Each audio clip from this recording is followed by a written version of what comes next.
wait. Yeah, I have... Oh, orientation is locked. Okay. Hello. Can you see me? Hi guys. I'm going to wait for a few more people to join.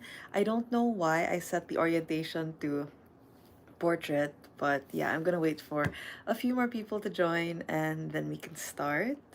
I'm really nervous. I haven't done a live in a bit, but I thought that I would continue to do these lives and try to make it more regular. And yeah, I'm really nervous. So I'll wait for a few more people and then after that, we'll get started. Hi, thank you so much for joining. It's been a while since I've had this live, like I said. So let's wait for a few more people and then we can get started. I have been thinking, oh, hi Shogo, thank you so much for watching. Um, but yeah, let's, yeah, today, what did I do? I just wanted to like, I don't know, just talk a little bit. I'm still kind of nervous. I want to break the ice. Today, I came from a friend's house. We had a sleepover and it's really fun. And I came home and I felt like really recharged. So, hey guys, for everybody just joining, let's wait for a few more people and then we can start. Oh, I'm so nervous. I really want to do this more regularly. I feel like I want to be more active, not just with posting more, but also with like going on live and really interacting with you guys. I feel like, yeah. I know I made it vertical. I wanted to make it like landscape, but I don't know, somehow that didn't work out. Okay, so let's get started. I wanted to make this post because I've noticed that a lot of my travel content has been becoming more, I guess, searched and viewed, and I wanted to make more content that you guys can really use, not just about Japan, but just, traveling in general. So, with this video, with this live, I wanted to do some tips for solo travel. So, I know that a lot of you guys, with the recent, everything is going back to normal, I wanted to give my 2 cents on where I think you should travel solo for the first time and things that I do because I've been solo traveling a lot. I think I've been solo traveling since I was in university. And my first solo travel trip was actually in New York. And that was really crazy. But I know that a lot of people, especially if you're from the Philippines, you want to try to solo travel, you don't know where to start. So that's why I made this live. So the places that I want to recommend to you are places that, for if you're thinking about solo traveling for the first time, it definitely has to be a place that is like the probably the least stressful place you could go to. For example, it would help that it was visa free, or the visa applying for a visa isn't so difficult, and that there's a lot of public transportation that's reliable and inexpensive. For example, for Filipinos, visa free places are like Taiwan, Singapore. They're not the cheapest, but I think that it's a really good way to kind of dip your toes into solo traveling, especially if you're a girl. I know that it it looks like really nice to like travel alone, but at the same time it's also a very scary thing, so you want to minimize the amount of risk, and by doing that you have to pick places that are like public transport has to be easy, like you can't leave a lot of things to chance. So I would recommend Taiwan, Hong Kong, Thailand, Singapore, Japan, and South Korea, just because these places have so much accessible public transportation. You don't have to worry about getting into a cab or getting into a grab and you can't speak the local language. I feel like that kind of deters a lot of solo travelers from even trying, or people who want to try solo traveling. And the first thing, how I plan my itinerary, I feel like I've kind of mastered the art of planning itineraries. I love planning itineraries. It's my love language. If I know that you're going on a trip, I would really love to plan one for you. So I always start with the accommodation. I find that if you know where you're going to stay, if you can settle on a place, then everything else becomes so much easier. So here are some criteria that I have for accommodation. So when I try to look for accommodation, especially if I'm traveling alone, I prefer hostels than hotels because hostels are much more cost effective, and I feel like you feel less alone even if you're traveling by yourself. What I like to do is that I look for hostels Yeah, you just follow me when we travel. But when I look for hostels, I try to look for hostels that have private rooms, and that kind of fixes the problem of like sharing a bathroom, but you still get that like community and local vibe to it. So here are my 7 criteria for picking an accommodation. So first, it has to be accessible to the airport. If you're going to a country or a city that has public transportation, I really don't like to leave anything to chance, especially if you're coming in from a late flight. I want to know that I can hop on a train and not have to like take a taxi at night by myself. So it always has to be close to a station that has direct access or just a few transfers away from the airport. Next, I need to know the reputation of the neighborhood that it's in. I don't care if it's like right next to the station, but the neighborhood isn't the safest, especially at night for females traveling alone. Next, it has to have good reviews, not just on the booking website itself, but also on Google. And I know this might seem a little bit extra, but what I like to do is I like to go on Google reviews for the hotel or the hostel, and I like to look at the worst reviews just so I can really set my expectations, and it's not always the best because some of these places, I don't know if it's just me, but like I get really paranoid if it's like bots just like writing all these good reviews. So I like to filter it by experience. So if the review was written by a solo traveler or a couple or a family, I like to filter it by that. So for me, solo traveler.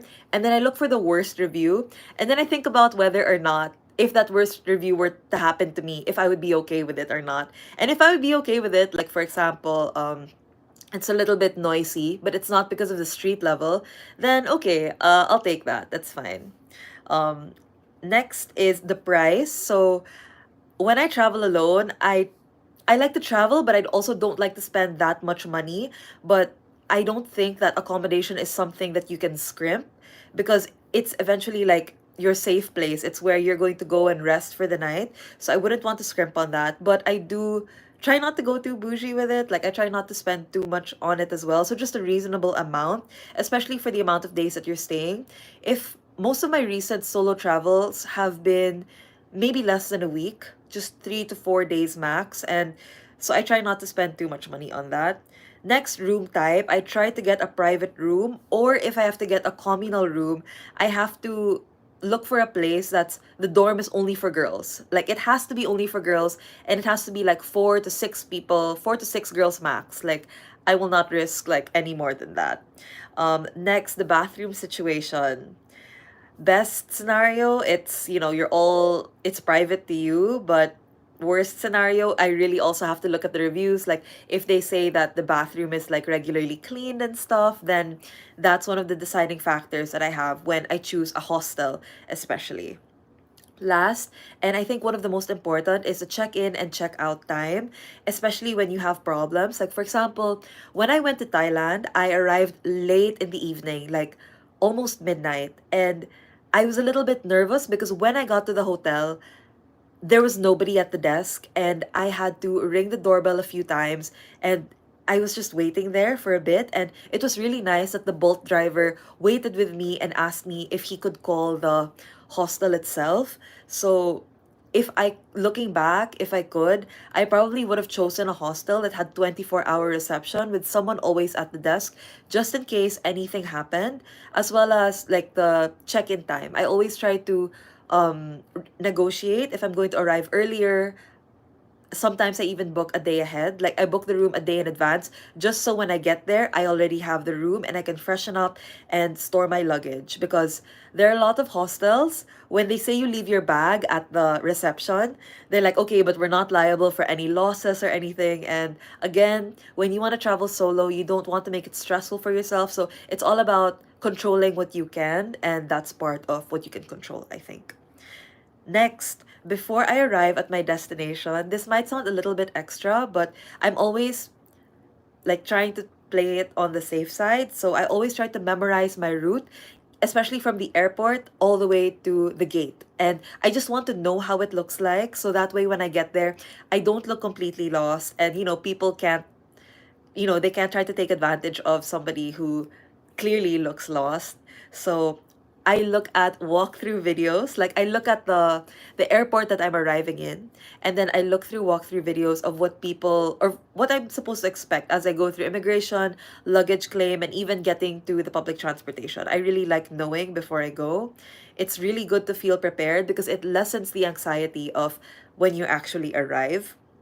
Next, I always try to stay connected. And last year, when I went to Europe, actually, I found this eSIM service through a friend because I was looking for portable Wi Fi like packages for Europe, and I found that it was so expensive. But when I asked my friend about what she used when she went to Europe, she told me about like eSIMs that you can have that give you mobile data. So every time before I go to another country, I already like subscribed to get Wi-Fi. That way, the minute the airplane lands, I'm able to connect to the local Wi-Fi and I can tell my family, my friends, Shogo that I've arrived. Like I feel like internet connection is so important because at least if you have that, you can use Google Translate, you can stay updated with the train times and stuff. That way, you feel much less anxious.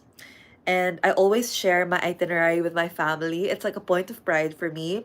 Like months before I even go, I make sure that I already have my itinerary ready and just so my family knows and Shogo knows where I am at on a specific day at a specific time. Although I don't follow my itineraries too strictly, it gives them an idea of the areas that I'm going to be in and it just I guess gives me peace of mind that they know where I am just in case anything happens.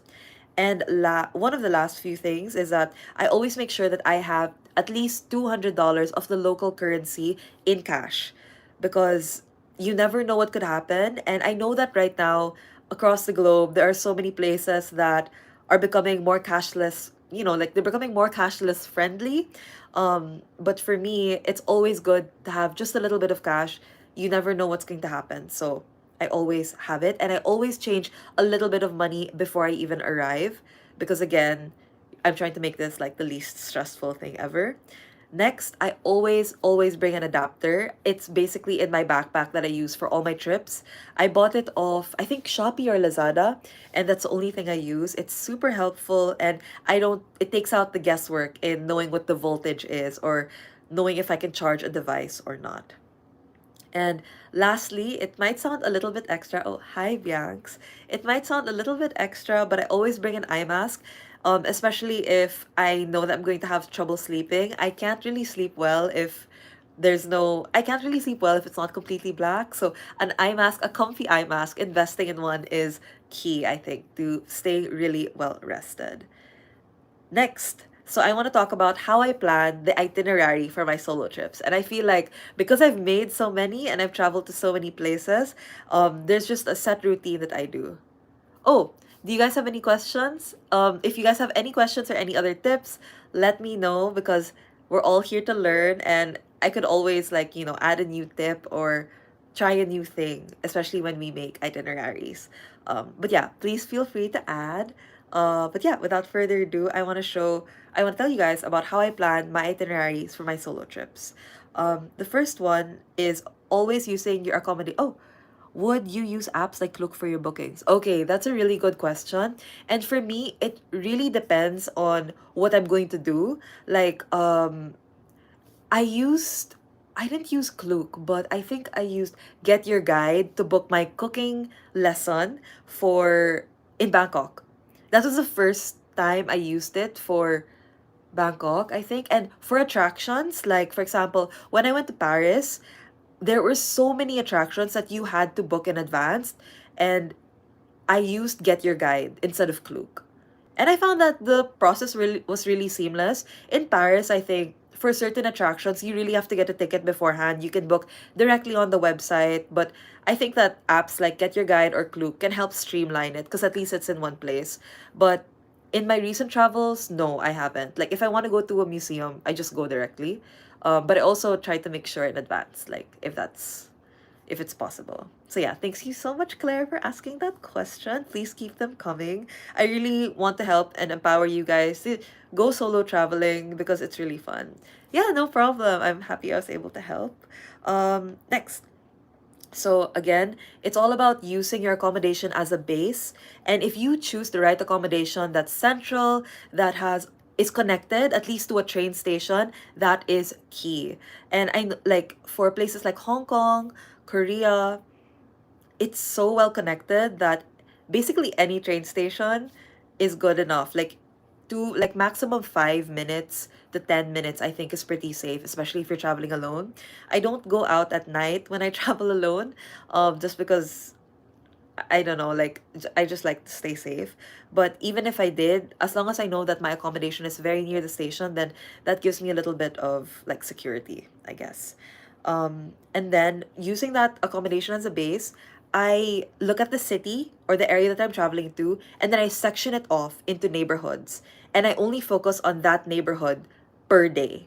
For example, when I went to Taiwan, there was one section of the city that I focused on per day. So the Chiang Kai-shek area, that was the only area that we stayed in for the most part. And then we went back to the hotel, rested, and then we went to another area. That way, you're able to do a lot of things without having to go across town, because I feel like that wastes so much time. So by focusing on per area, per neighborhood, per day, it just makes it more efficient. And you get like you the chances of you getting lost is much less because everything you need to see is just that in that one area. And also, as another point, I start with the farthest point going back closest to my accommodation. So at least if I'm out much later than I thought I would be, it's not too far from my hostel or my accommodation. So I don't have to worry about that. And next, I used to watch so many vlogs, not just vlogs, but also blogs.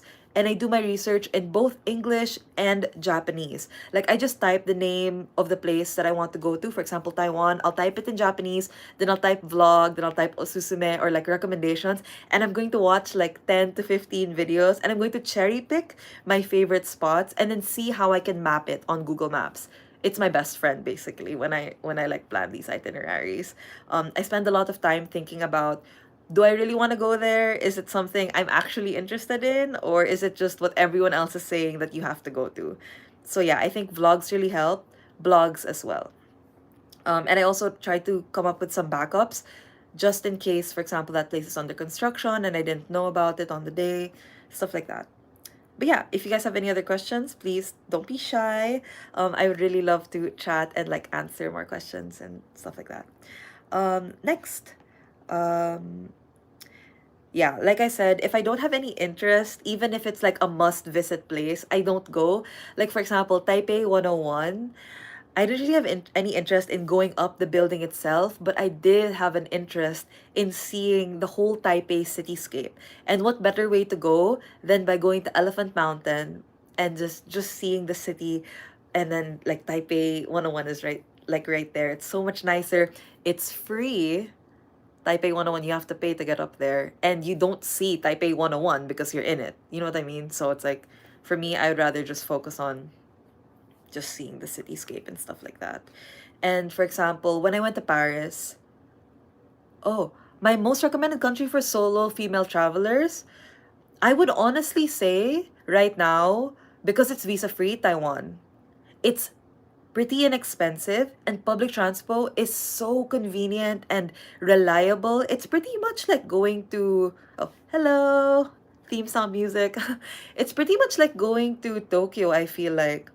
And what I like about Taiwan or Taipei in general, oh, yes, I actually do want to travel to Nepal. I really want to travel more.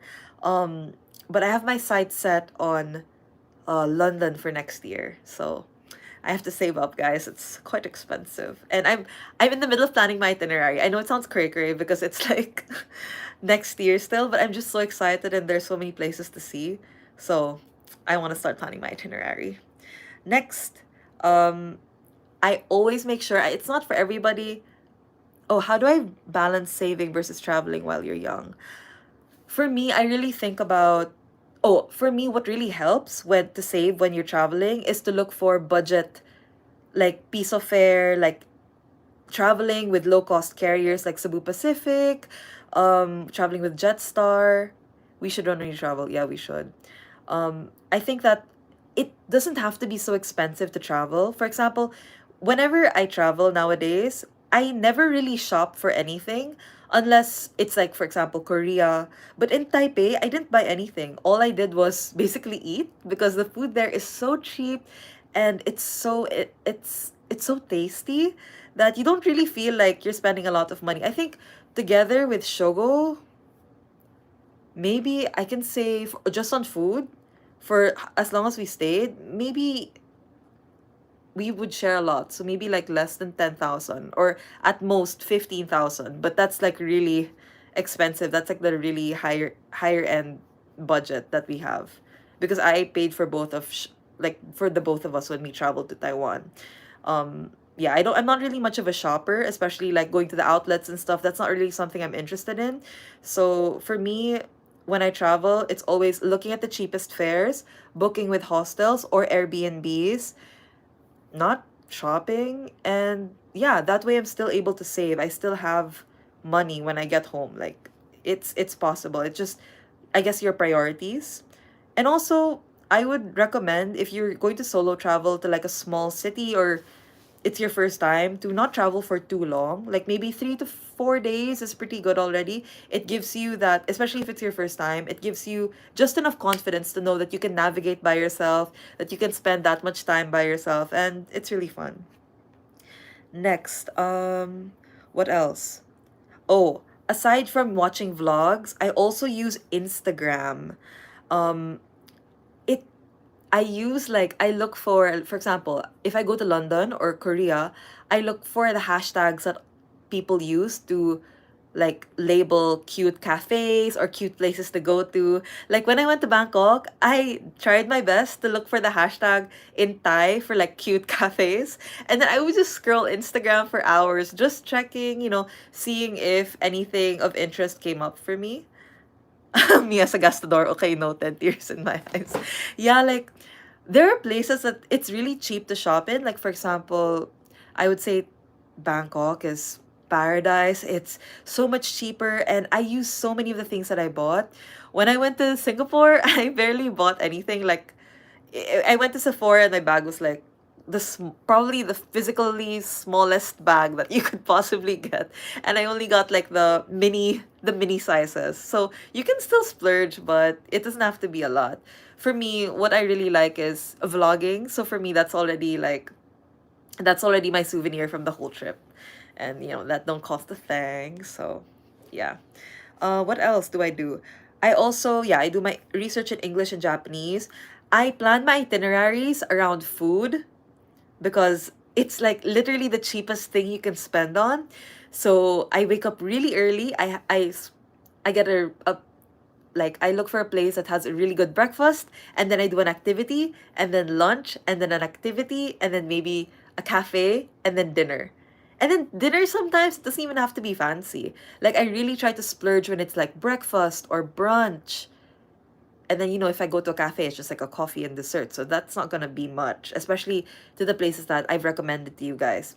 Singapore was obviously kind of an exception. It is quite expensive, but for everywhere else, it's really inexpensive. You don't have to think about it too hard. So activities that I like to do, sometimes I like to go to museums. I like to see I like to go to, yeah, museums. Even street art is fine with me. Like if it's something that I like, then I just go. I don't really feel the urge to go to the must go places because most of the time they're tourist traps anyway. So it's really up to your discretion. Basically, for me, when I plan a trip and it's a solo trip, I only do what I want to do, and I think that's what makes it so empowering. Like, what do you want to do? Do you want to do what the guidebook is telling you to do, or do you want to do what the guidebook is telling you to do? But then, as you're walking down the street, you saw something more interesting, and you wanted to do that instead. I think there's a lot of beauty in solo traveling. It's really discovering what kind of traveler you are. Next, and of course, I ask my friends who visited. Oh, have you ever had a bad travel experiences at the airport? Oh, I think my worst travel experience was I was in New York. I was all alone and I didn't know how to get to the bus stop. It was quite it was quite complicated. I was really young, like college kid. And so I asked a man to help me to bring me to the bus stop. And when I got to the bus stop, when he finally brought me there, he asked me for money because he helped me.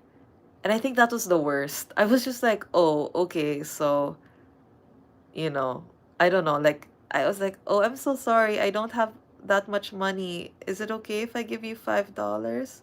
Yeah. And he was like, okay. And then he walked away. Because I was just really scared and I was by myself. I do have a funny story though. Okay. So I was waiting for. I went to Amsterdam last year. I went to Gare du Nord. And my friend who I was staying with was telling me like Gare du Nord is kind of scary. There's so many people coming in and out of Paris because it connects to the Eurostar, which comes from England, and it also goes all the way to Amsterdam, which is where I was going. In Japan, when you ride a train, the platform is set. No matter what time of day, the train going to this part of Japan is always going to be on this platform. I found out when I went to Gare du Nord that that is not the case in Europe. So I was freaking out. I was like, wait, wait, wait. Oh my gosh, my train is supposed to be at this time, but the train is not there. What am I going to do? And my friend also told me to not spend so much time like looking lost inside Gare du Nord because there's so many pickpocketers. It's not exactly the safest because of the amount of people rushing in and out. And so I got a chai tea latte to calm down, and I was waiting underneath the clock, waiting for like the next update of my train. It was late, by the way. So, it's just something I'm not used to because when you're in Japan, right? If it's even a few minutes late, like they let you know when it's a big deal, but here it was quite late. And I was just waiting underneath the clock. That way, it's like really public just in case anything happened to me. And this lady came over and she like tried to touch me. She was like, "Excuse me." And I was so startled. I was like shaking. I was like, "Oh my gosh, oh my gosh." And then she said, um, "No, I'm not going to hurt you. Can you tell me where the Starbucks is?" I was like, "Oh my god, it's that way." Yeah, Shogo. I was freaked out. I was all by myself waiting for the train to go to Amsterdam. I've literally never been there. So, yeah, that was just a funny story. Like, try not to look super nervous. I probably looked really nervous when she tried to talk to me. But yeah, that's just a funny story. But I hope that answered your question, Claire. Next, what else? What else do I do? Yeah. So the last thing that I do after I've planned out my whole itinerary is I ask my friends who've been there, if they have any recommendations or places to avoid there. I always ask for their opinions. If they've been there within the last year, I think that's like really helpful, especially restaurants, cheap restaurants. I'm always on the lookout for that. And last for this live, I wanted to talk about some safety precautions that I personally take. Like, I always make sure I do this to the best of my abilities. The first one is I get health insurance no matter how short the trip is, where I'm going, I always get health insurance. I think the only time I didn't get health insurance, I can't even remember when I didn't get health insurance. It's just recently, with everything happening, if there were to be an accident, God forbid, I would want to know that I'm covered in some way, especially when you apply for a Schengen visa. They really require you to have, um where do I get my health insurance? It really depends actually. Sometimes I just Google, the most, like the first thing that oh my gosh, Ella, you should get health insurance just in case. Like you can never tell, especially like you can never tell honestly what's going to happen, and an ounce of prevention is better than a pound of cure, guys. So keep that in mind. It's not even that much money if you think about it.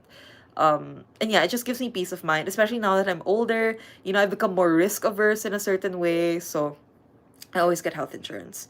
Next, when I went to Europe, because I knew about the, pickpocketers and how they just snatch your bag sometimes, all the horror stories. I've literally Googled it. I brought this bag. It kind of looks like the Uniqlo moon bag, crescent bag. And what I did was, I don't have it, I lost it actually. But with this, I would clip it to this part. That way, it would be really hard to open. Even for me, it would take time for me to open. So that's what I do. And I would wear it in front of me.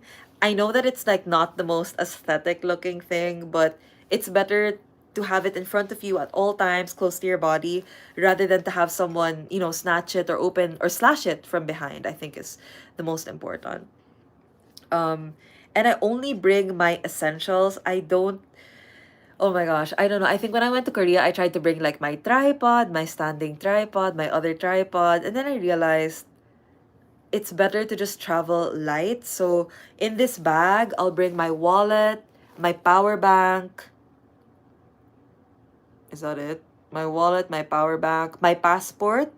Um, and yeah, basically like some makeup and stuff, but that's basically it. I travel really, really light and an echo bag just in case. And that's it. I really don't like to draw attention to myself when I'm traveling alone. Just because, if you wear something kind of flashy, you stand out and, you don't know what kind of people you're going to attract. And next, I always leave. So I told you guys that I always change at least $200 of the local currency for just in case, and I always make sure that no matter how much pocket money I bring, I always leave a little bit of extra. I'm always like aware that I need to leave a little bit of extra because you never know what's going to happen. For example, you finished your trip, you're already at the airport, you're about to check in, but then for example, you're overweight, your luggage is overweight, you'll need a little bit of money. So it's always good to have a buffer in the local currency. And recently, I've actually signed up for a Wise, what is it? Oh, a Revolut card, which has the best, I think, exchange rates when you try to use cashless payments. So I've also signed up for that. And hopefully for my next trip, it proves to be useful. I'll let you guys know what I really think about it. And this live is kind of like just testing. Like, if you guys have any other questions or tips that you want to add, please feel free to add them. Because I also really want to know if, like, I should be doing something else. I would want to try to incorporate that into my solo travels as well. Are you more of a physical cash or cashless girly? Honestly, I'm a cash girly just because it keeps me from overspending. And yeah, it just keeps me within budget. But there are times, like in Korea, when I went to the photo booth, you could only pay with a credit card. So I had to ask Miss Raisa, like, if we could use her credit card, then I would just pay her in cash, like in won. And that was totally fine. But especially, like, when I went to Amsterdam, I realized that there are just some places where cash isn't really king anymore. But just for me personally, I still use cash. And I think I will continue to. But now that I have that Revolut, it just gives me more peace of mind that just in case I can't use my cash, at least I have this option. Yeah, Shogo's really cashless, guys. He's very proud of that. Next, what else?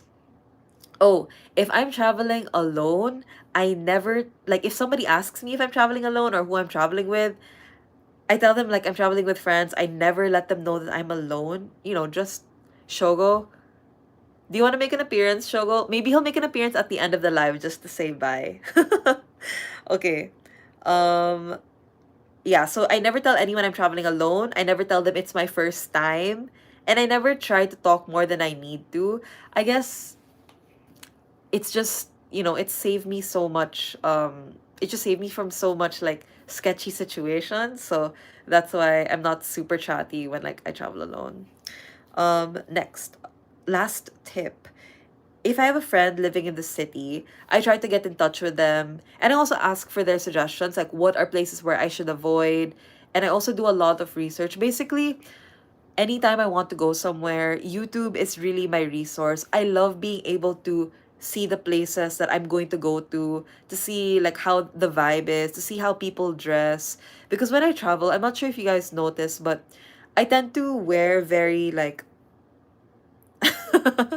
Shogo really wants to make an appearance, but he doesn't know if you guys will be okay with how he looks right now. He's very like he looks like he's about to sleep. So yeah, it is 9:30. Um but yeah, like I try not to wear clothing that really makes me stand out. I try to see what the vibe is. So I feel like you can never really go wrong with wearing a pair of denim and like sensible sneakers and just tops that you can wear again and again. I find that by blending in, it just makes it so much easier for you to get around. Like for example, when I'm walking around Tokyo, I can really tell who the tourists are versus the foreigners that live here. It's like the contrast is like night and day, honestly. And I feel like when I travel to a new place, the last thing I want to do, especially if I'm alone, is stand out. So yeah, it's just really just about dressing minimally. Not to say that you can't dress nice, but for in my personal opinion, I would just rather not stand out. And I'm already holding like a vlogging setup, so that makes it even worse, right? But yeah, do you guys have any other questions? I would love to know. I feel like I've been yapping for 35 minutes straight. So yeah, let me know, guys.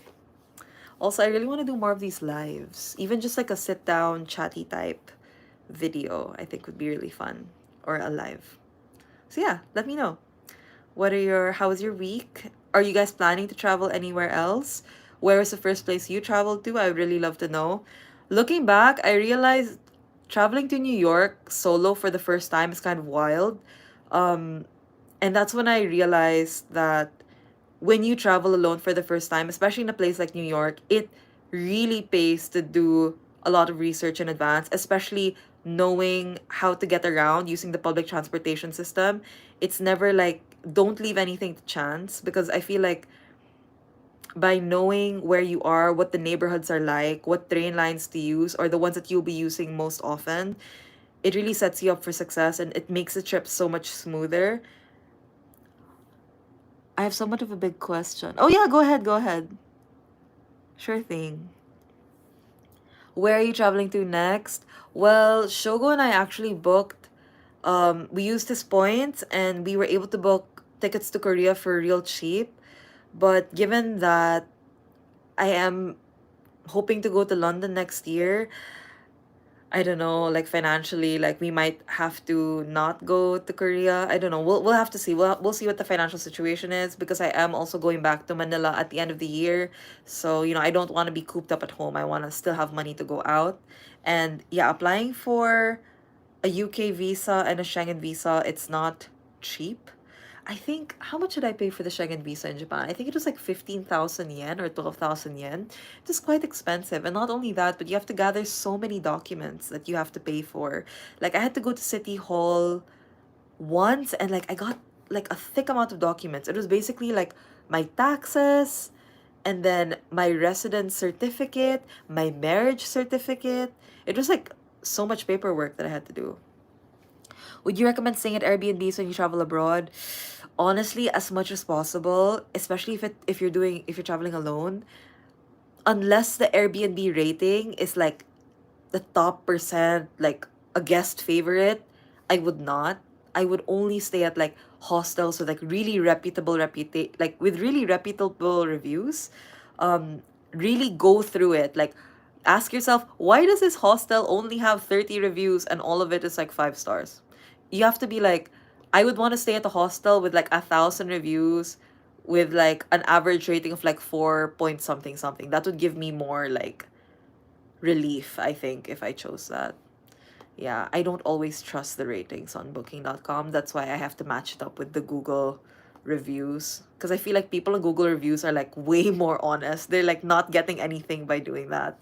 So, yeah, maybe not Airbnb, especially if you're traveling alone. Unless it's like super highly rated, then yeah, by all means. Yeah, anything else? Have you stayed at an Airbnb when you traveled, Claire? Or do you like staying at hotels or hostels?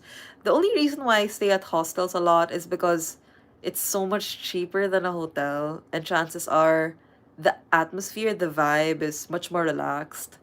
I feel like too much of an adult like when I stay at hotel, especially if it's really fancy. Not that I stay at like super fancy hotels, but still. Yeah. I feel like I have so many stories from like my solo traveling trips and that I wasn't able to record. Oh, thank you. Thinking about giving Japanese language school a try. I don't have a good degree, but I was thinking of giving it a try. Mm-hmm.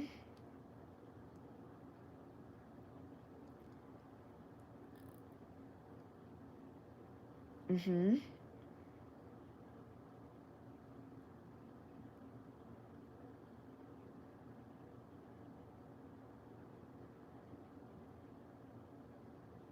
Oh, okay. So I'm just going to pivot really quickly to answer Brian's question. Thank you so much for sending in your question. Um, for me, especially if you're like trying to look for, oh, it's okay, it's no problem, especially if you're trying to look for employment in Japan. One of the first things that they will really look for to even qualify for a work visa is a bachelor's degree. Like there's no way around that unless you have 10 plus years of experience in the field that you want to work in. It might be quite hard. So I would suggest that it's either you like take the gamble of coming all the way to Japan and like getting N2 and then going to a vocational school, and realistically from my point of view, like personally, you would probably have to spend a little over a year to hit N2 unless you're already studying Japanese right now, like at this very moment. It would just be better to um spend a little more time learning Japanese. Even now, like as you decide, you have to be studying Japanese already because playing catch up is quite difficult, especially if you want to get into vocational school and then enter into IT. So yeah, I think the best chance would be to try to get a bachelor's degree and then apply for an IT a position already, because that would give, I think that's like the least barrier for entry, because if you come to Japan to language school, you'll have to change your visa a few more times before you get the work visa, I think. But I don't work in immigration, so take my advice with a grain of salt. Yeah, no problem. Okay, guys, do you have any more questions? I think I'll ask Shogo to come and say goodbye. It was really so much fun talking to you guys, and I hope that you learned, or I hope that these tips were a little helpful, even in some capacity. So I'll just ask Shogo to come over. Shogo, do you want to come here and just say bye? Shogo? He's gonna come in a bit. Shogo, everyone's waiting. Say goodbye. Bye. Hold on. He was like, yeah, he's not wearing his waist trainer right now. Say bye. Bye. Hold on. I don't know how to end this live. It's been a minute, so give me a minute. So yeah, hold on. Bye guys. Oyasumi. Yasumi.